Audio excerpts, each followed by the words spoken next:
Bonjour et bienvenue sur Super Mama, le podcast qui se veut être une parenthèse douce et pleine de vie dans l'univers complexe et émouvant de la maternité.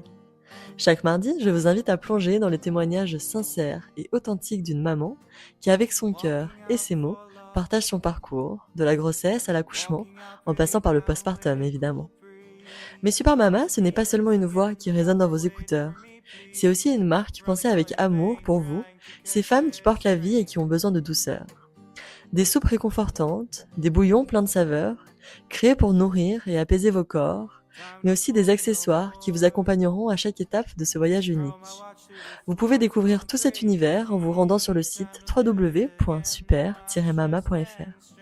Alors installez-vous confortablement, laissez-vous emporter par chaque histoire, chaque mot, chaque souffle. Ici, c'est un espace créé pour vous, un endroit qui célèbre les femmes, tout simplement. Je vous souhaite une très belle écoute. Attention, cet épisode aborde les sujets difficiles de l'excision et des violences conjugales. Il est donc à écouter dans les meilleures dispositions émotionnelles possibles. Merci. Aujourd'hui en France, on estime à 139 000 le nombre de femmes excisées.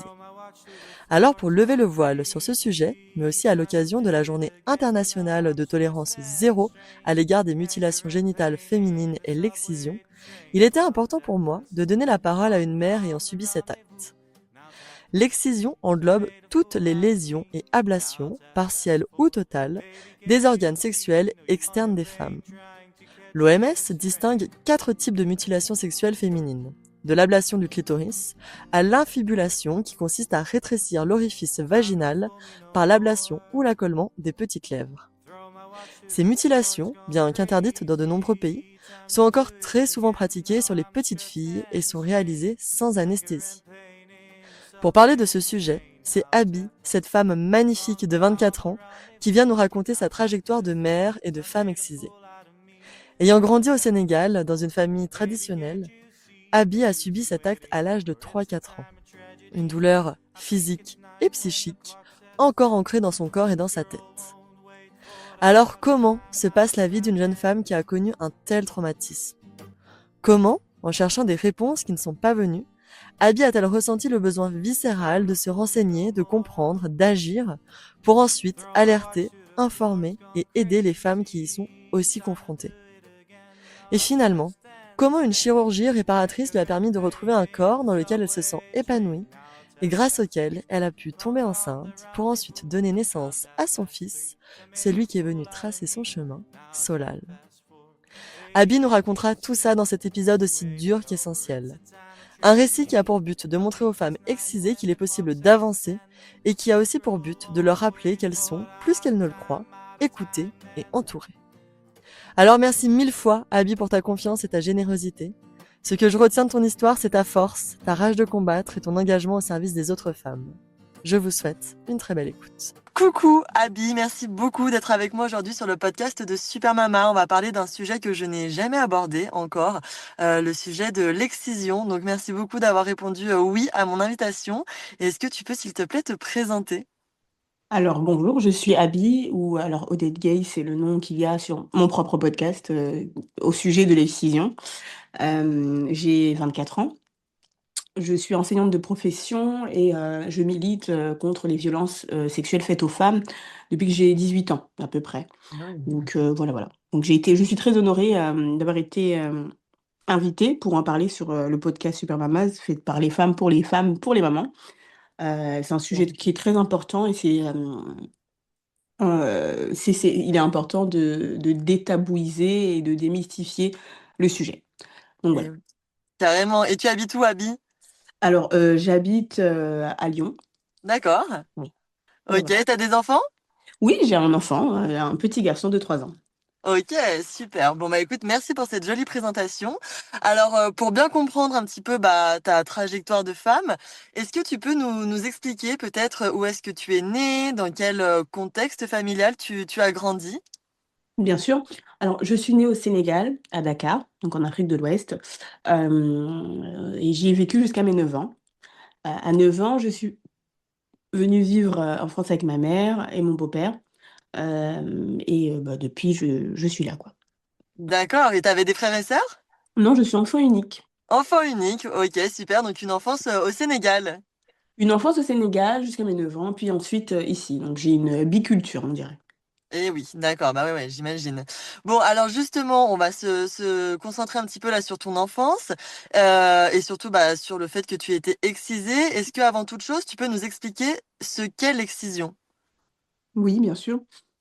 Alors, l'excision, c'est une pratique qui se fait en Asie, en Afrique, Mhm. qui se fait un petit peu partout dans le monde, qui vise à faire une ablation, donc à couper le clitoris externe, donc la partie externe du clitoris, des petites filles ou des femmes. Il y a plusieurs types d'excision. On en a trois, ou enfin en tout cas trois principaux qui sont connus. C'est l'excision simple, c'est-à-dire on coupe juste le clitoris. La deuxième où on coupe le clitoris externe et les petites lèvres. D'accord. La troisième, c'est ce qu'on appelle enfin, une ablation du clitoris avec une infibulation. Donc c'est le fait de couper le clitoris, de couper les petites lèvres et de recoudre tout afin de laisser qu'un petit trou. Voilà. D'accord, oui, donc trois types d'excision pratiquées. Voilà, exactement. Ok, et alors en général, est-ce que toutes les femmes ou toutes les petites filles passent par là au Sénégal, par exemple, là où toi tu as grandi? Non, pas du tout. C'est une affaire ethnique. Il y Ok, a des ethnies qui pratiquent l'excision, les Halpulaar, les Diola, mais les Wolofs, l'ethnie prédominante dans le pays, ne pratiquent pas enfin, l'excision. Voilà. d'accord. Ok, est-ce que c'est quelque chose qui est légal ou est-ce que c'est interdit? Est-ce qu'il y a une Mm. loi là-dessus? Non, non, il y a une loi qui interdit l'excision au Sénégal. Maintenant, l'application de la loi, ça c'est autre chose. Eh oui, d'accord, j'imagine bien. Bon, et alors toi, tu as dû être excisé. Est-ce que tu peux nous raconter quel âge tu avais, ce qu'on a parlé, comment ça s'est passé? Alors, on ne m'a pas expliqué quoi que ce soit. On m'a dit qu'on partait en vacances. Ma mère m'a emmenée dans le pays le plus frontalier du Sénégal qui se trouve à l'intérieur, la Gambie. D'accord. Donc c'est le Sénégal en miniature, hein. On a juste on parle juste des langues différentes, enfin, le français au Sénégal, l'anglais en Gambie, mais c'est les mêmes cultures, les mêmes ethnies, le même pays. D'accord. Sauf que l'excision n'est pas pénalisée en Gambie, donc elle m'a emmenée en Gambie. J'avais 3 ans, 3 4 ans. Je ne saurais pas dire exactement parce qu'on ne m'a jamais confirmé ça, mais 3 4 ans. Et donc ça a été fait avec l'accompagnement d'un membre de la famille chez une exciseuse, voilà. Et oui, donc il y a des femmes exciseuses qui pratiquent ça régulièrement. Oui, oui, ce sont les femmes, en tout cas, à ma connaissance, en tout cas, je n'ai jamais entendu parler d'un homme exciseur. En général, ce sont des exciseuses, oui. Ok.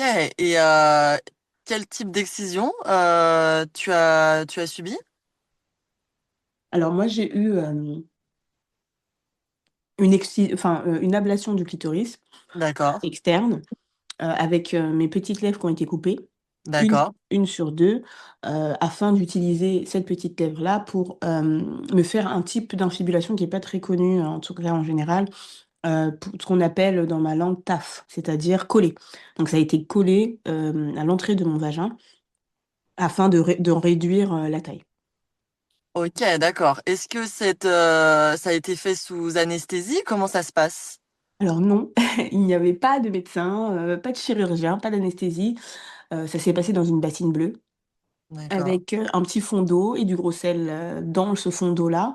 Et j'ai été excisée à l'aide d'une lame Gillette. Voilà. Ah ouais. Ok, ouais. Donc c'est ouais, c'est violent. J'imagine évidemment que tu as des souvenirs, 3 4 ans, de la douleur qui t'a marqué. Oui, oui, je m'en souviens très vivement. Je me souviens de la scène. Aujourd'hui, si on me ramenait à Banjul, donc la ville dans laquelle ça a été fait, je pourrais totalement vous emmener chez l'exciseuse. Waouh. Ouais. Ah ouais, bien sûr. Oh. Ok, donc sacré traumatisme pour une petite fille là, de 3 4 ans. Est-ce que tu en parles suite à l'excision à ta mère, à ta grand-mère, à des tantes, ou est-ce que c'est un sujet Hum, qui est complètement tu? Alors, je ne me souviens pas en avoir parlé. Je sais que Ouais. j'ai été chouchoutée après ça, parce que j'avais mal. Je ne pouvais pas faire pipi et m'accroupir, donc on me tenait pour aller aux toilettes. Ah J'ai oui. eu toutes les sucreries du monde. Ouais. Seulement, en grandissant, c'est un souvenir qui a été effacé de ma tête. C'est quelque chose dont je me souvenais plus du tout. Jusqu'au jour où, à mon anniversaire, je devais avoir 11 ans ou 12 ans, Mhm. une copine m'offre un livre qui s'appelle l'ABCD des filles. Ouais. Et donc en lisant l'ABCD des filles, à la lettre E, il y avait le mot excision. Ouais. Et c'est là où je lis cette page et je vois là où c'est pratiqué. Et on y fait mention que c'est interdit dans certains pays africains, mais pas dans d'autres. Donc bon. Donc, et ça plante une graine dans mon subconscient. Bien sûr. Et je me mets à creuser parce que je me dis, mais je partais beaucoup en Gambie quand j'étais petite. Et jusqu'au jour où, en fait, mon souvenir m'est revenu en pleine face, très vif, très, très vivide. Oui, donc là, c'était traumatique une deuxième fois. Et oui, bien sûr. En fait, le fait de comprendre, de lire la noir sur blanc ce qu'était l'excision, ça t'a ravivé tous les souvenirs des faits que tu avais vécus, quoi. Exactement. Et c'est à ce moment-là que j'ai commencé à poser des questions. D'accord, on a accepté de te répondre. Non, Eh oui. on n'a pas légitimé mon besoin de comprendre. Mm. On n'a pas légitimé mon besoin de valider ou non, ne serait-ce que l'âge auquel ça m'a été fait. Bien Jusqu'à sûr. aujourd'hui, ma mère n'a jamais validé quoi que ce soit. Ouais. C'est un sujet où on me disait, écoute, ça a été fait avant, c'est fait encore aujourd'hui et ça le sera encore bien longtemps. On a complètement invalidé mes émotions et le fait que je n'accepte pas qu'on ait pu user de mon corps comme bon leur semblait. Voilà. Bien sûr. Oui, donc c'est la double peine, évidemment, j'imagine, en plus de pas avoir d'explication sur ce qui s'était passé, quoi. Non, du tout. Ouais. C'était assez difficile et ça a engendré une relation conflictuelle, hein, pour le coup. Et oui, j'imagine, parce que toi, tu te rebellais, en tout cas, tu t'énervais peut-être de ne pas avoir d'infos, quoi. Exactement. Et puis surtout, il faut comprendre que je suis certes née au Sénégal, mais que j'ai grandi ici et Et que oui. nous n'avons pas les mêmes façons de gérer, que ce soit nos émotions ou les conflits. Pour moi, on me doit une explication, sauf que dans ma culture, un parent ne te doit absolument rien. Il, Ah oui, il a le droit de disposer de ton corps, de ta personne comme bon lui semble. Donc, c'est-à-dire que je défiais l'autorité de ma mère ou de ma tante qui l'aidait dans cette mascarade, en fait. bien sûr, et quand même, et sûrement que elles-mêmes, enfin, je sais pas si, en tout cas, elles ont demandé des explications, elles, quand elles étaient jeunes, mais j'imagine que, pareil, leur mère, leur grand-mère ne leur donnait aucune explication non plus. Mais je ne pense même pas qu'elles aient demandé d'explication, car c'est Et ouais, normal pour elles. d'accord. C'est quelque chose qu'elles ne remettent pas en question. Elles avaient cette façon très méchante hein, et très vicieuse de comparer. En fait, c'est une pratique qui est totalement simple de manipulation, de mystifier un corps excisé à le comparer à une personne qui est non excisée. On m'a dit, par exemple, que les femmes qui n'étaient pas excisées avaient un vagin, une vulve qui était moche, Ah oui, d'accord. sale. On m'a dit que ces femmes-là, elles ne savaient pas se retenir, qu'elles étaient toujours hyperactives sexuellement. Il y a beaucoup de misogynie intériorisée dans cette pratique et un système patriarcal qui est très rodé parce qu'on est sur un système où des femmes perpétuent des violences sur d'autres femmes parce que les exciseuses, ce sont des femmes. Et ouais, bien sûr, ouais, c'est dingue, hein. Waouh, donc là, tu arrives en France, tu poses des questions, voilà, auxquelles tu n'obtiens pas de réponse. Est-ce que tu trouves peut-être d'autres personnes à qui en parler? Est-ce que tu en parles avec tes copines que tu rencontres ici en France? Comment ça se passe? Non, je ne parle pas à mes copines, mais Ouais. tout d'abord, je cherche à savoir ce qui me manque. Ah oui. Parce qu'il faut savoir que je n'ai jamais découvert mon corps et je n'ai jamais regardé entre mes jambes. Ah oui, bien Et sûr. c'est là que je commence à taper sur Internet des images, pour trouver des images à quoi ressemble une vulve, à Mm. quoi est-ce que une personne, entre parenthèses, normale, parce que c'est le mot que j'utilisais dans ma tête, ressemblait. Bon, bien évidemment, quand on est aussi jeune et qu'on tape ce genre de termes-là sur Internet, on tombe sur des images pas médicales. Bien Donc, sûr. j'ai réussi à savoir ce qu'il me manquait par ce biais-là. Ensuite, j'ai eu très tôt mes règles et j'ai eu des règles douloureuses. Suite à quoi, une fois que je savais que j'avais été excisée, on m'a refusé l'accès à un gynécologue. Euh, Ah, oui, je ne pouvais pas aller voir un gynécologue parce qu'il ne faudrait pas que le gynécologue remarque que j'ai été excisée. voyez-vous. Bien sûr. Ah oui. Oh. Donc, ce que j'ai fait, c'est que j'avais besoin d'être informée et que je savais qu'il y avait une opération qui était Mhm. possible. Je me suis rendue au PMI de la ville la plus proche et j'ai vu quelqu'un qui m'a informée et qui m'a donné un leaflet, comment, j'oublie toujours le mot, un fascicule, non, c'est pas un fascicule, Ouais, un livret de la Fédération GAMS ou Fondation GAMS. J'oublie toujours le nom. Je sais plus si ouais. c'est Fédération ou Fondation. Fondation GAMS, Fédération, Fondation GAMS. Et, euh, et donc, c'est comme ça qu'en appelant la Fondation GAMS, je leur parle, je m'informe et je savais que m'opposer à ma mère pour pouvoir me faire opérer en étant mineure, il aurait fallu braver ciel et terre. Oui, bien sûr. Si tu avais quel âge à ce moment-là? J'avais 14 ans quand j'ai Ah commencé ouais, à préparer mes 18 ans en fait, hein. bien sûr. Mais quelle Et maturité à cet âge-là de déjà entamer des démarches comme ça, d'information. C'est dingue. bah écoutez, je pense que le pire qu'on puisse faire à un enfant, c'est de l'injustice. Les enfants détestent l'injustice. Ils détestent qu'on ne leur donne pas d'explication. Et c'est à ce moment-là que j'ai arrêté. J'étais une enfant très obéissante avant. Très sage, l'enfant parfaite, l'image parfaite. Et j'ai décidé de cesser d'être cette personne-là, d'être la fille de ma mère et d'être moi, Abby. Donc le prénom Abby, je me le suis choisi parce que c'est moi. C'est ma personne que j'ai choisi d'être et ce n'est pas la fille que ma mère aurait décidé, aurait préféré avoir. Voilà. Donc j'ai préparé ma porte de sortie et j'ai été voir 6 mois avant mes 18 ans à la Maison des femmes à Saint-Denis, le docteur Bounan, qui est un gynécologue qui pratique la chirurgie réparatrice. D'accord. Donc j'ai été le voir, il a pu me confirmer quel type d'excision j'avais eu. Ouais. Et pour la première fois, il me demande est-ce que je ressens des sensations. Ah, Il faut de savoir, plaisir. oui exactement, et il faut savoir qu'à cet âge-là, moi je ne suis pas active sexuellement, je ne me suis jamais touchée, hein, ni quoi que ce Ouais. soit, je ne me suis jamais explorée. Et je ne suis pas capable de lui répondre, en fait. Et il me dit, mais il va falloir qu'on sache, parce que selon la manière dont on a cicatrisé, selon ce qu'on ressent ou non, on peut savoir si ça vaut la peine ou non de tenter la réparation. Parce que réparation ne veut pas dire qu'on aura forcément, que tout va se résoudre. Bien Voilà. sûr. Tout Parfois, dépend, ouais, de si tu as toujours tes sensations ou non. exactement. Et Hmm. donc, du coup, j'ai dû découvrir, malgré moi, Ouais. mon corps, afin de savoir ce que je ressentais ou non, et faire un retour au gynécologue. Donc c'était quelque chose qui était un peu difficile pour moi. Et puis, quand on a été élevé de façon religieuse, on culpabilise. J'imagine. La masturbation, c'est interdit. Donc, c'était un dilemme pour moi. Et donc, à mes 18 ans, non, avant ça, on est obligé de voir un psychologue D'accord. pour suivre une thérapie. Et je trouve ça très bien parce que se réparer physiquement, c'est bien. Mais accompagner ça par un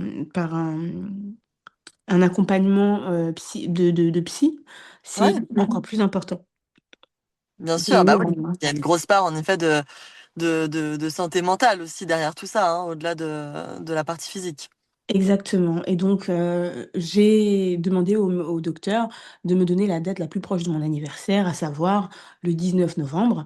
Ce qui Mhm. n'était pas possible. La date la plus proche qu'il avait, c'était le 13 décembre 2019. D'accord. Et donc, du coup, je me suis dit que ce serait mon cadeau d'anniversaire, mon émancipation. Et j'ai décidé de documenter tout le processus. Génial. Donc, ce 13 décembre-là, on me dépose le matin, très tôt. On m'amène dans la chambre, je me change en blouse, je Mhm. filme tout, je danse avec les infirmières et je pars dans cette salle d'opération. Et ouais, bien On, sûr. on m'opère. Et quand je ressors de là, la première chose que je fais, c'est que je prends la caméra et je me filme. Je me souviens, j'avais été intubée, j'avais Mhm. encore les traces du sparadrap sur le visage. Et voilà. Donc voilà, voilà. Ça, c'est Ta l'étape. nouvelle vie commençait là? Alors, ma nouvelle vie, non. Parce que là, à ce Non. moment-là, je revis, et je ne le sais pas encore, parce que l'anesthésie est encore dans mon corps. Mais le temps de rentrer à la maison, dans mon appartement à l'époque, donc j'ai été placée hein, entre-temps.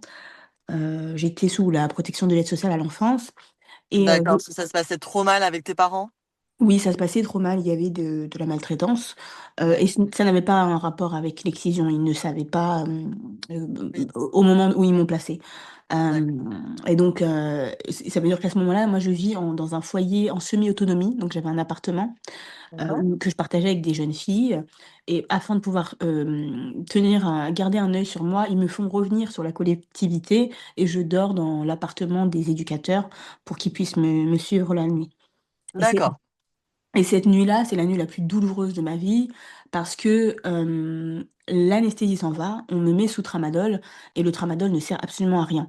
Alors pour ceux qui n'ont jamais pris de tramadol, c'est censé être un très fort opiacé qui est censé te t'abattre, tu dors. Ça ne me servait absolument à rien. Et la douleur était encore plus vive la nuit. Et j'en ai pleuré cette première nuit parce que j'avais l'impression d'être excisée pour une deuxième fois. Et ouais, tu revivais finalement la douleur physique et aussi psychique forcément de l'excision. Exactement. Mm. Donc, je suis tombée en dépression suite à ça. D'accord. Ouais. C'était l'année de mon baccalauréat. Ensuite, tout de suite après, on a eu le Covid. Mhm. Donc, en 2020, hein, c'était les débuts du Covid. Donc, moi, je ne suis pas retournée à l'école pendant très longtemps parce que tout simplement, je passais ma journée allongée sur le dos. Je mettais un pagne et je mettais un ventilateur en face pour m'aérer. Mhm. J'avais perdu l'habitude d'être habillée ou de porter une culotte. Donc, aller à l'école, devoir marcher avec un... Je sais pas, il faudrait essayer de mettre une balle entre ses jambes, entre ses cuisses et de marcher avec. J'avais Ok. quelque chose que je n'avais jamais eu entre les jambes, qui était vif parce que le clitoris, il y a une partie interne hein, qui Oui, peut faire entre 12 et 15 centimètres. Donc le médecin, il est parti chercher à l'intérieur de ma chair la partie du clitoris qui était sous ma peau afin de créer une partie externe. Ce qui fait que d'accord. cette partie-là de ma chair était gonflée. Elle Ah, était elle était rose parce que c'est une partie qui n'avait jamais été exposée au soleil ou à l'extérieur. Et donc, je me souviens très vivement qu'à cette période-là, je vais chez ma mère un soir et elle me lave. Et je suis dans la baignoire, j'ai les jambes qui sont vertes et elle me dit, ah, mais c'est dégueulasse, on dirait un chewing-gum mâché. ah, Et ça, c'est quelque chose dont je me souviens, je me souviendrai toujours parce que je trouve que c'est très méchant et très cruel que de dire à quelqu'un à qui on a fait une telle chose, qui sent le besoin de le réparer et que tu le commentes négativement. J'avais trouvé ça très cruel.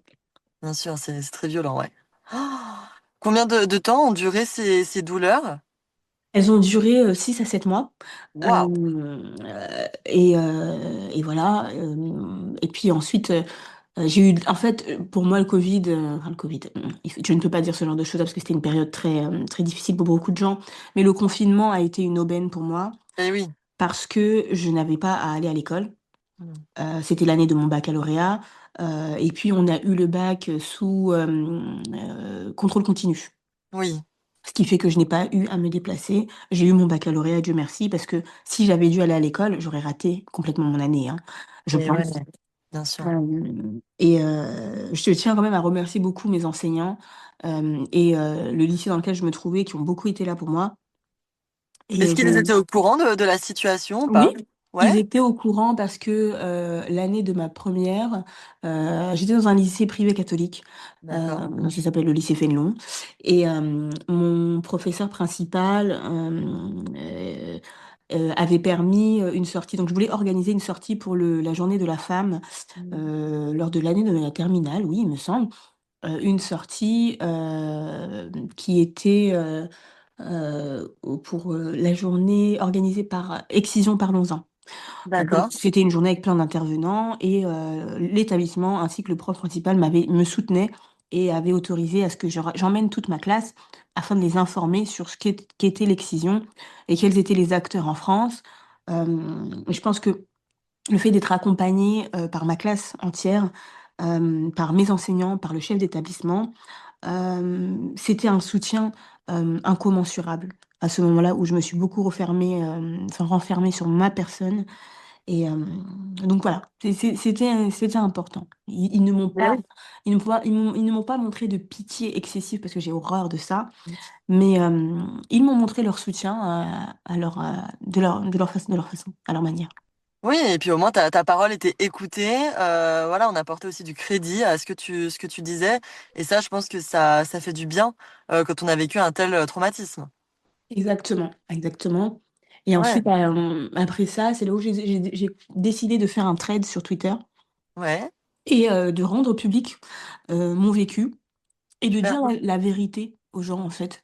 Parce que quand moi j'ai fait des recherches, je ne tombais que sur des femmes qui avaient déjà eu une vie amoureuse, qui avaient déjà commencé, entamé une vie sexuelle, des femmes auxquelles je ne pouvais pas m'identifier parce qu'on n'avait pas le même âge.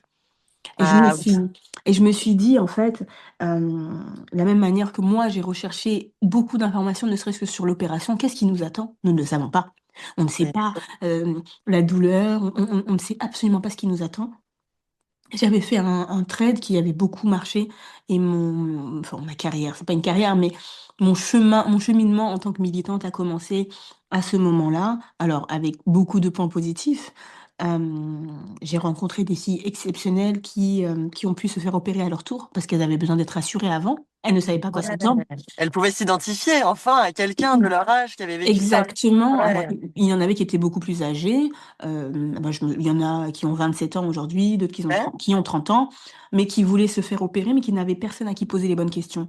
Et Euh, oui, donc, on est devenu une petite communauté. Et après, il y avait aussi, bien évidemment, on est toujours critiqué, hein, les fervents défenseurs de l'excision. Des hommes qui venaient sous mes posts m'insulter en me disant que mes parents avaient bien eu raison de me le faire parce que sinon je serais devenue une prostituée. d'accord. Euh, Ouais. ouais. Donc voilà, voilà. Donc depuis ça, je crois que j'ai commencé ma vie sexuelle assez tardivement. Oui, alors du coup, jusque-là, j'imagine que tu étais vierge. Oui. Est-ce que suite à l'opération, juste avant de parler de ta vie sexuelle, est-ce que par rapport aux règles, aux menstruations, comment ça se passait? J'imagine qu'il y avait un petit trou pour quand même laisser s'écouler le sang.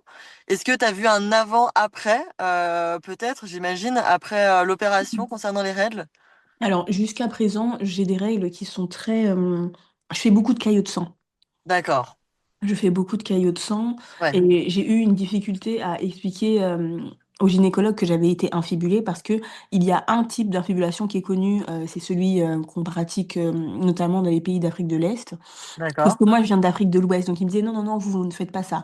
Alors si, c'est juste qu'on le fait différemment. Et donc ça, c'est quelque chose qui, ne serait-ce que pour mon premier rapport ou pendant mes règles, encore aujourd'hui, je fais beaucoup de caillots de sang en fait.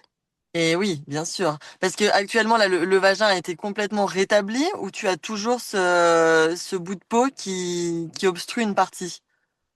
Alors, j'ai un inconfort parce qu'il me reste une petite lèvre sur deux. Elle n'a pas Ah été oui. coupée entièrement, il me reste un petit bout de peau et c'est très inconfortable ce petit bout de peau-là, que ce soit pendant un rapport ou soit j'attrape beaucoup de enfin, j'ai beaucoup de mycoses Bah oui. parce que les petites lèvres existent pour une raison, soit lors des rapports, ça c'est quelque chose qui va me faire mal Ouais, parce que la peau tire dessus et voilà. ouais, j'imagine que c'est inconfortable. Alors justement, ta vie sexuelle, elle a débuté, tu avais quel âge? 18, 19 ans? Non, pas du tout, beaucoup plus tard. Ouais. J'avais 21 ans. D'accord. Après Comment la- ça s'est passé? alors ça s'est bien passé. Ça s'est bien passé. Voilà. Ouais. Rien de T'as spécial. rencontré un homme, tu lui as expliqué ce qui t'était arrivé ou pas? Oui, alors j'explique toujours ma particularité. Oui. Non pas parce que elle me rend moindre ou autre, mais parce que quand je choisis d'avoir un rapport sexuel avec quelqu'un, c'est important pour moi. C'est une partie qui est très alors que je sacralise beaucoup, non pas à cause de construction sociale, mais parce que c'est quelque chose que j'ai dû arracher et que j'ai dû m'offrir à moi-même. Donc voilà, donc c'est quelque chose qui avait dont j'ai fait part. Et oui, bon, après, on a quelques difficultés quand on est excisé et qu'on a des rapports sexuels. Mais en tout cas, c'est en termes de plaisir, je n'ai pas du tout, plus du tout de soucis. Ça, c'est génial. l'opération a été fructueuse pour moi. Voilà. Et oui, tu as pu quand même retrouver tes sensations et prendre du plaisir seul Alors, ou, euh, on retrouve ce qu'on a déjà eu. Moi, j'ai trouvé, parce que je n'avais jamais eu ça. Je ne savais pas ce que c'était. Mais ouais, bien sûr, waouh. Incroyable, ouais, ça doit être quelque chose de fou quand même de découvrir ça finalement sur le tard, quoi. C'est ça, c'est ça, c'est ça. Et j'ai eu un enfant. Oui, c'est ce que j'allais te demander justement. Comment ça se passe la maternité quand on a été excisé? Alors, la maternité, je pense que les 9 mois de grossesse, voire 10 mois et quelques brouettes, se passent comme une femme tout à fait normale, Bien sûr. jusqu'au moment où on doit donner la vie. Ouais. Alors moi, il faut savoir que j'ai une phobie et j'ai peur de tout ce qui est une douleur en bas. Je ne peux pas. Oui. Je peux pas. Et c'est quelque chose que j'ai rapidement identifié quand je me suis rendu compte que j'allais être mère, que j'allais devoir pousser. Je ne peux pas pousser. Que je pouvais avoir une épisiotomie. Je ne peux pas. Je peux pas. Je peux pas. Ah oui. Non. Et surtout que quand on devient mère, on a des risques, hormonaux, hein, qui font que, on peut, avoir une dépression postpartum ou non et Tout je à sais fait. et voilà et donc je ne pouvais pas me permettre une dépression postpartum, plus une dépression, post-excision, en même temps, alors que je devais m'occuper d'un petit être. Bien sûr. Hem, donc j'ai trouvé un gynécologue qui était de mon pays, et Ouais. qui connaissait, la pratique, et je devais avoir un accouchement planifié. D'accord, donc par césarienne? Par césarienne. Ok. Alors, les gens aiment bien dire, césarienne de confort. Non, je pense pas que ce n'est pas de confort parce que c'est On est plus d'accord. risqué d'accoucher par césarienne que ça ne l'est, par voie basse. On se Mm. remet beaucoup plus vite par voie basse que par césarienne. Je n'avais pas le choix, et il fallait quand même sortir ce bébé de mon ventre. On peut pas le Et téléporter. oui, bien Voilà. sûr. Voilà. Donc césarienne programmée. En général, comment réagissaient les équipes médicales? Donc là, a priori, ce gynéco qui était assez au courant de la situation. Mais est-ce que tu as eu affaire à des gens qui étaient peut-être peu formés, peu informés? Oui, alors oui, Ouais, alors ce qui s'est passé, c'est que mon fils était programmé pour naître le 29 août. ouais, Ou le 28 août 2022. d'accord. Sauf que ce petit monsieur a décidé de venir avant, pendant la canicule, Aïe, le 26 août, et quand j'ai appelé, la clinique, ils m'ont dit qu'il fallait, qu'on m'emmène parce que la clinique, se trouvait beaucoup plus loin. Elle se trouvait à Boussy-Saint-Antoine et moi j'habitais à Villeneuve-le-Roi à l'époque. ouais, Donc il d'accord. faut, soit y aller en Uber ou que quelqu'un nous accompagne. Ouais. Et ils m'ont dit d'attendre un petit peu, de voir que ça allait pas passer. Donc j'ai passé toute une nuit, parce que j'étais, dans un cadre de violence conjugale aussi. Le papa Mince. n'était pas là, donc j'ai suivi ma grossesse, toute seule à partir de 2 mois de grossesse. Ce qui Waouh, fait ok. qu'à ce moment-là, j'avais ce besoin de créer le petit nid. J'étais en train de repasser sous 40 degrés alors que j'habitais sous les toits. Hem et Tu es tout préparé pour l'arrivée imminente de ton fils. exactement. Ah oui, Et quand j'ai commencé à avoir des contractions parce qu'on ne nous dit pas à quoi ça ressemble des contractions. On ne sait pas à quel point on va souffrir, hein. c'est vrai. Donc dès que ça a commencé à arriver, j'ai commencé à tout noter dans mes notes, l'espacement pour savoir l'espacement. J'ai noté quand est-ce que le bouchon muqueux, est sorti, et j'ai rappelé le SAMU. Ils m'ont envoyé les pompiers, sauf qu'ils m'ont dit: «Mais madame, on va vous envoyer, à Villeneuve-Saint-Georges». On va vous envoyer le plus proche de chez vous Ah mince. parce qu'on n'a pas le temps d'aller là-bas. Là, c'est imminent. Je crois que j'étais ouvert à 6 centimètres ou quelque chose comme ça. Ah oui, waouh. Oui, j'ai supporté Express. toute la nuit, hein. J'ai Ah oui, vraiment toute la nuit. Oh là là, oui, ma pauvre. Oh, j'ai supporté toute la nuit, et voilà. Donc arrivé à Villeneuve-Saint-Georges, ce qu'il se passe, c'est que, on m'emmène dans une salle pour m'ausculter et la dame m'explique qu'elle va devoir mettre ses doigts en moi pour voir à quel point j'étais ouverte. J'essaie de lui expliquer que madame, s'il vous plaît, il me faut plus de temps, non, j'ai peur. Non, non, non, mais elle m'enfonce ses doigts. Donc on est sur de la violence, gynécologique, hein. waouh. Ah ouais, donc là, toi, t'es avec les contractions. Entre deux contractions, t'essayes tant bien que mal de lui expliquer ce qu'il en est et elle ne t'écoute pas. Non, elle ne m'écoute pas. Elle me dit: «Bon madame, il faut y aller là» et elle le fait quand même et j'ai super mal, je hurle. Donc après elle s'en va, elle revient une deuxième fois vérifier, ben cette fois-ci en fait je me tais parce que, ça sert à rien de protester, elle ne m'écoutera pas. Et on a une sage-femme qui vient et qui me dit, bon, bah, madame, on va vous passer en salle de naissance, vous allez pousser. Je lui dis, alors, absolument pas, pas du tout. Elle me dit, si, si, si. Je lui dis non. Non mais, Et donc, j'exige avoir, je sais pas, le chef de service, l'obstétricien qui est là. Et ce monsieur vient me voir. Et je lui explique, écoutez monsieur, j'ai été excisée, j'ai eu une chirurgie réparatrice. Déjà, c'est un risque que d'abîmer ce qui a été fait. De deux, en fait, j'ai même pas eu besoin d'expliquer plus. À partir du moment où j'ai dit que j'avais été excisée, que j'avais été réparée, il m'a dit, madame, il n'y a aucun souci. Donc, 15 minutes après, on m'emmène en salle d'opération, je sais pas comment est-ce ouais. qu'on appelle ça, et mon fils naît à 10h15 sous césarienne. Et Dieu merci d'ailleurs en fait que j'ai incité pour cette césarienne-là, parce qu'en regardant le compte-rendu de naissance de mon fils, je me rends compte qu'il avait le cordon autour du cou.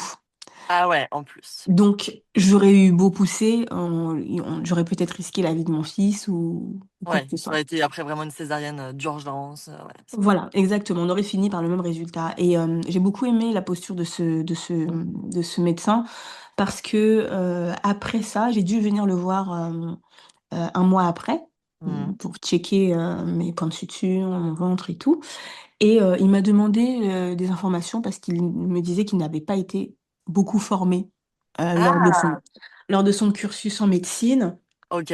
que, ils ont beaucoup de femmes à Villeneuve-Saint-Georges qui sont excisées, mais qu'ils ne savaient pas, en fait, ils n'avaient jamais rencontré quelqu'un qui s'était fait réparer et que c'était fructueux et que c'était comme ça. Ah Donc, oui, donc du coup, il t'a demandé des infos, voilà, que tu l'éduques exactement. un petit peu à ce sujet, quoi. Exactement. Donc, je lui ai expliqué le médecin par lequel j'avais été opérée. Je lui ai donné le nom de la structure. Je lui ai expliqué comment ça Super. s'était passé. Et afin il m'a dit, bah, écoutez, je vais essayer de moi de me former un peu plus et de pouvoir réorienter les femmes qui viennent ici pour que peut-être elles puissent faire appel à ce médecin-là et faire appel à la chirurgie réparatrice. Bah écoute, c'est génial qu'il se mette dans cette posture-là, voilà, de bien vouloir s'informer pour lui-même après mieux transmettre et aider les femmes concernées.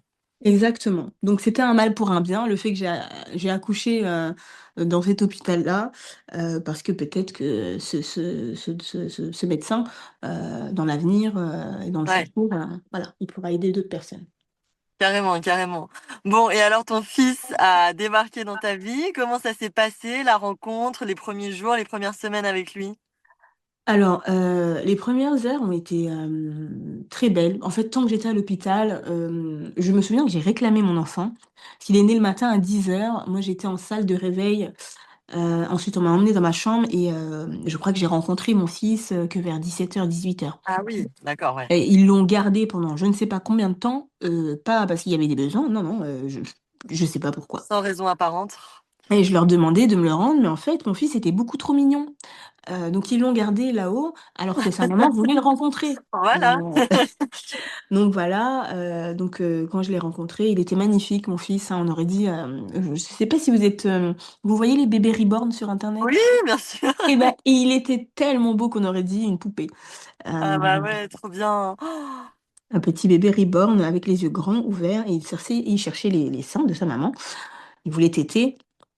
Donc les 3 jours que j'ai passés à l'hôpital se passaient bien.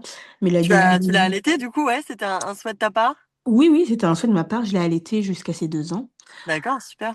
Et voilà. Donc la désillusion arrive très vite parce que, comme j'ai expliqué plus tard, on était dans une situation de violence, lui et moi. Et c'est vraiment génial en plus quand le podcast arrive maintenant parce que du coup, bonne nouvelle, au moins je suis sortie de ça. Mais je me rends à la mairie pour déclarer mon fils et le Ouais. nommer. Donc mon fils s'appelait, enfin, le prénom que j'avais prévu, c'était Solal. Mhm. Donc Solal qui veut dire, c'est un prénom hébraïque qui veut dire celui qui ouvre des portes, celui qui fraye Ouais. des chemins. Un prénom que je trouvais très beau. Et je vais à la mairie, on me dit, mais madame, votre mari est déjà venu. Je lui dis, mais comment ça, mon mari est déjà venu? Ils me disent, bah, il a déjà déclaré l'enfant.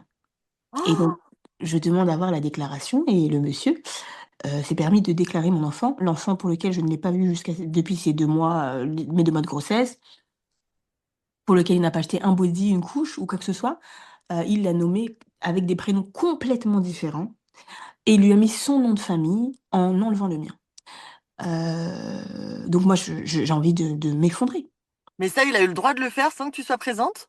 Alors, en France, c'est totalement légal. Même le voisin, il faut le savoir, hein, les auditrices, sachez-le. Mais je ne Demain, sais pas. vous avez un enfant, si vous ne vous dépêchez pas d'aller faire la déclaration, même le voisin peut reconnaître votre enfant. C'est Oh, totalement légal. d'accord, et bah dis donc, tu fais bien de le dire, parce que je ne savais pas du tout cette info-là, mais c'est hallucinant. Ah, c'est totalement légal. Le voisin, la voisine, même le prêtre peut aller reconnaître votre enfant. Oh, mais t'as dû tomber des nues. Ah mais je suis tombée des nues et moi je me suis révoltée, mais c'est pas normal, comment est-ce que ça a pu se passer? Il est venu avec quel papier? Sauf qu'en fait c'est dématérialisé à l'hôpital de Villeneuve-Saint-Georges, donc ils ont envoyé ça directement à enfin, à la mairie, il suffisait juste qu'ils trouvent l'heure ou qu'ils disent mon nom afin de pouvoir reconnaître son enfant, il en a le droit, mais nommer un enfant tout seul alors que C'est tu n'as ça. jamais été là, ça c'est vraiment dégueulasse. Et Ah bah ouais, on est clairement sur une situation de violence administrative, hein. C'est ça. carrément. Donc, moi, je marche avec mon bébé de 3 jours dans mes mains et ma césarienne, j'avais des agrafes. Je marche sur 2 kilomètres pour me rendre au commissariat et il m'explique que, bah écoutez, faites une demande d'ordonnance de protection. Ok, d'accord, mais et le prénom de mon fils? Ouais. Ils ne sont même pas au fait. Donc le lendemain, moi, je me rends au tribunal judiciaire de Créteil afin de déposer une demande d'ordonnance de protection qui sera refusée parce qu'ils estiment que je ne suis pas assez en danger.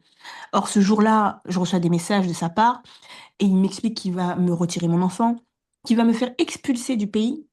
Oh là là. Voilà, il me dit tout un tas de choses et ils estiment que je ne suis pas assez en danger. Donc, s'ensuit, bah, écoutez, 2 ans de bataille judiciaire, de bataille civile avec lui. Et Pendant ce aujourd'hui, temps, tu habites avec lui ou non? ah non, mais non, pas du tout. Vous êtes séparés physiquement? Depuis que je suis enceinte de 2 mois. D'accord, ouais, Voilà. ok. Donc lui, il ne pouvait pas plus faire de violences physiques sur ma personne, mais il faisait des violences psychologiques qu'il a pu faire à l'aide de 2 de mes copines, notamment, ou de membres de ma famille.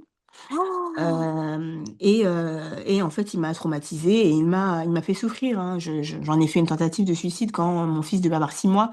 oh là là. Je n'en pouvais plus, j'étais très fatiguée. C'était très dur de se battre contre une personne, mais pas contre qu'une seule personne, mais aussi contre un système.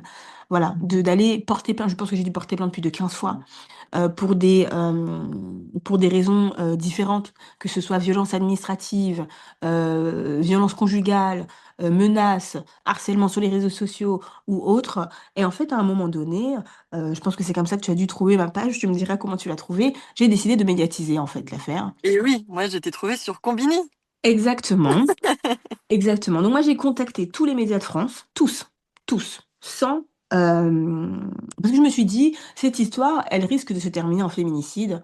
Et demain, je n'ai pas envie d'être quelqu'un qu'on comptera dans un chiffrage en fin d'année pour Ouais, dire dans qu'il a des eu tant d'infractions. statistiques, Dans des bien sûr. statistiques. Et Ouais. en fait, même si je fais partie de ces statistiques-là, j'ai envie que l'État prenne sa responsabilité et qu'on se rende compte qu'il y a des dysfonctionnements dans le simple fait qu'on porte plainte plus de 15 fois et il ne se passe absolument rien. Ouais, non, non, mais c'est hallucinant, c'est hallucinant. Donc, je fais cette interview, je parle de ce que j'ai vécu et je me rends compte qu'il y a énormément de femmes qui subissent cette violence de se voir être arrachées du choix du prénom de leurs enfants. Et ça, et il y en a qui n'y arrivent jamais.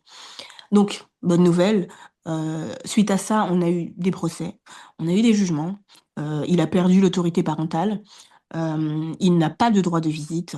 Donc j'ai l'autorité parentale exclusive, j'ai le droit de visite, de garde exclusif. Il n'a absolument aucun lien avec nous. Il n'a jamais pu poser un œil sur l'enfant. Et j'ai pu changer toute l'identité de mon fils, que ce soit les prénoms ou le nom de famille. Chose qu'on ne peut pas faire Génial. ce qu'on ne peut pas faire sur l'autorité parentale exclusive parce que l'autre parent doit signer. Et s'il ne signe pas, ça doit partir dans un jugement civil, dans un procès, dans une procédure distincte pour le nom et pour le prénom. Et surtout que le juge des tutelles doit faire une autorisation. En fait, c'est-à-dire que c'est un labyrinthe juridique énorme. En Ah oui, l'espace de 3 ans, j'ai dépensé plus de 20 000 € en frais d'avocat, d'huissier. C'était éreintant, mais ça en vaut la peine en fait aujourd'hui. ouais, et tu t'es battue comme une lionne, mais finalement tu as vaincu. J'ai vaincu et le fait est que c'était très dur et c'était très difficile, Ah oui. notamment quand j'ai inscrit mon fils à l'école et que je devais mettre le prénom que je n'avais pas choisi. Voir ce prénom-là, voir cette identité-là, c'était un coup de poignard pour ma personne à chaque fois. C'est d'une violence, c'est me mettre un gros coup de pied dans le ventre en fait. Il ne s'est jamais occupé de cet enfant. Non, non, mais oui, et par contre, il s'est donné le droit de le nommer comme bon lui semblait, quoi. Oh, c'était juste une façon de me punir, hein. Bah oui, oui, j'imagine. Donc du coup, aujourd'hui, ton fils s'appelle Solal? Il s'appelle Solal et j'ai pu Génial. lui donner les prénoms que je voulais. Je l'ai nommé après mon beau-père, mon ancien beau-père que j'appelle mon papa, hein, ainsi que mon grand-père qui est décédé un peu de temps après euh, sa naissance. Et un prénom, voilà, un prénom que j'aimais beaucoup, qui représente l'un de mes collègues que je trouve très très brillant et qui a la prose et la poésie en lui. Donc, Ah ouais, c'est un bel hommage.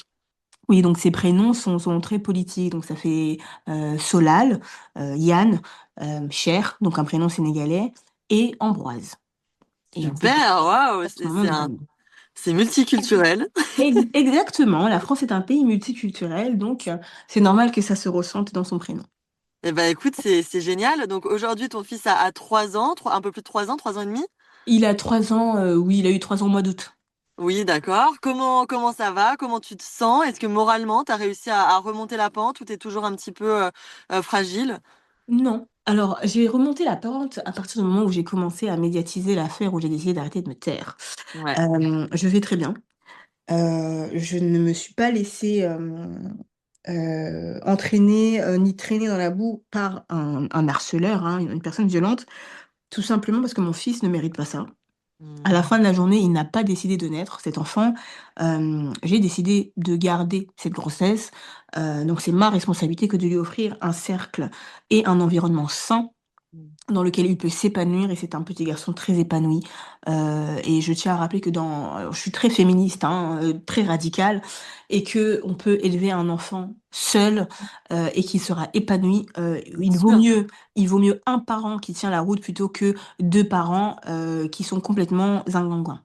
Alors là, oui, je suis 100% d'accord avec toi. Ça, c'est évident, ouais. Donc voilà. Donc cela Bon, étant bah, dit. écoute, c'est génial. Et avec ton corps, est-ce que tu entretiens une relation plus apaisée maintenant avec lui? Comment ça va? Oui, bien sûr, mon corps, il n'y a pas de souci. Je me sens enfin ancrée dans mon identité en tant que femme. Et je n'ai aucun mal-être ou aucun problème à parler de sexualité ou à parler de ce que j'ai entre les jambes ou de ce que j'en fais. Parce que tout simplement, c'est en gardant un petit côté sacré, en tabouisant ce sujet-là que ça va pouvoir continuer à se faire. Bien sûr. Si on en parle, si on le crie sur tous les toits, à un moment donné, je pense qu'on va un petit peu arrêter. Donc c'est une bataille de tous les jours, c'est quelque chose qui est difficile. J'ai des membres de ma famille qui ne me parlent pas à cause de ça. Ouais, C'est j'imagine. Ta mère, quelle relation t'entretiens? Alors, ma mère ne parle pas de ça avec moi, elle n'en parle plus. Elle fait comme si elle ne voyait pas mes vidéos, elle fait comme si elle n'était pas au courant, mais je sais qu'elle les voit. Ouais. Et j'ai d'autres membres de la famille qui m'ont menacée hein, parce que je porte atteinte à des pratiques culturelles. Mais bon, je n'ai que faire de leurs menaces, hein, ils n'ont qu'à faire ce qu'ils veulent. Ils ne paient pas mon loyer. Et puis surtout, je pense que dans chaque lutte, il faut des personnes qui osent se sacrifier afin que les choses avancent. Et ouais, merci pour ça d'ailleurs, merci pour toutes ces femmes. Voilà, c'est un combat de tous les jours, comme tu dis, mais en tout cas, heureusement qu'il y a des femmes comme toi qui osent prendre la parole, voilà, qui se battent, qui lèvent le voile aussi sur des sujets qui sont tellement tabous, tellement ancrés culturellement, voilà, qu'il est difficile de les faire disparaître. Mais grâce à des femmes comme toi, j'ai bon espoir qu'on y arrive tôt ou tard. Donc c'est vraiment admirable, en tout cas comme travail et comme engagement. J'ai une dernière question pour toi, Abby. Qu'est-ce que tu pourrais peut-être conseiller à des femmes qui sont excisées et qui savent pas forcément comment faire pour se réparer, ne serait-ce que mentalement, mais aussi pourquoi pas physiquement? Qu'est-ce que tu pourrais leur conseiller de faire ou quelles sont les personnes à contacter pour D'accord. s'informer là-dessus? Alors déjà, le premier conseil que j'aurais, le premier message que j'aurais pour vous, mesdames, c'est que, il faut avoir beaucoup de grâce pour sa personne.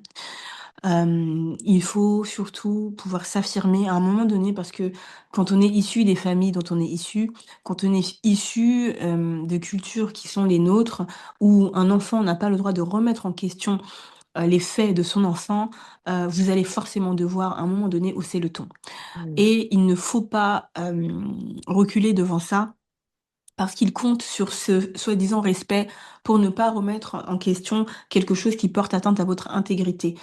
Si la nature a décidé ou Dieu, peu importe à qui est-ce qu'on croit, a décidé de mettre un clitoris entre nos jambes, c'est pour une bonne raison. C'est parce qu'on a le droit au Mmh. plaisir, également. Sûr. Le plaisir n'appartient pas qu'aux hommes, et voilà. Ensuite, en termes de personnes à contacter, si c'est juste pour un soutien moral, vous avez besoin de parler, vous avez besoin de questions, vous avez connaissance de la chirurgie, mais que vous n'arrivez pas à sauter le pas, je suis totalement ouverte à vous parler sur, mes différentes plateformes. Donc, sur Instagram, c'est @le cœur cousu. Il y a le podcast aussi que vous pouvez écouter. Envoyez-moi un message sur Instagram, je suis totalement ouverte à vous accompagner, s'il faut vous accompagner, à un rendez-vous. Également, il y a des situations où les jeunes filles ont besoin d'être opérées, mais elles ne peuvent pas rester pendant la période de guérison chez elles. Je n'ai aucun problème à vous accueillir dans mon domicile ou à ce que d'autres filles qui ont pu, être aidées vous accueillent aussi. Et également, il y a plusieurs plateformes et associations. On a Excision Parlons-en, on a, la fédération GAMS, la fondation, je me trompe toujours entre les 2. On a, la Maison des femmes, à Saint-Denis, et le premier pas, c'est déjà d'aller consulter, de savoir et de pouvoir mettre, un mot et faire l'état des lieux et surtout, mon dernier message, c'est: il ne faut pas négliger votre santé mentale. Mmh. C'est Bien sûr. super important. Voilà. Et oui, bah, écoute, merci beaucoup pour toutes ces ressources. Je mettrai évidemment tous les liens et contacts en description de l'épisode. Merci aussi pour ton offre généreuse, voilà, d'accueillir ou en tout cas d'aider peut-être les femmes qui en auront besoin, voilà, pour le tout ce qui est côté pratique, hébergement, etc. Donc merci pour ça. Je renvoie également les auditrices sur ton podcast Le Cœur Cousu. Pareil, je mettrai le lien en description qui parle d'excision. Encore une belle mine d'informations autour de ce sujet-là. Donc merci pour ce travail. Écoute, qu'est-ce que je peux te souhaiter, Abby? Une jolie vie avec ton fils, une vie apaisée, une vie sereine, et encore plus de combats engagés pour aider les femmes. Eh ben, écoute, je te souhaite exactement la même chose pour toi et merci beaucoup, pour cette invitation. Merci à toi pour ton temps. On se tient au courant de la suite des aventures. Je t'embrasse fort et encore merci pour tout ce que tu fais pour les femmes. C'est vraiment incroyable. Merci beaucoup. Au revoir. Au revoir.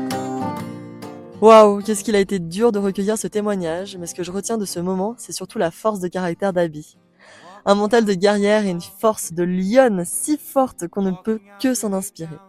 Alors merci, merci, merci mille fois Abby pour tout ça. Merci pour ton combat pour les autres femmes, hein. Je vous mets évidemment tous les liens des ressources citées en description de l'épisode. Si vous êtes vous-même concerné, n'hésitez pas à m'écrire ou à écrire à Abby, hein, pour qu'on puisse vous aider au mieux.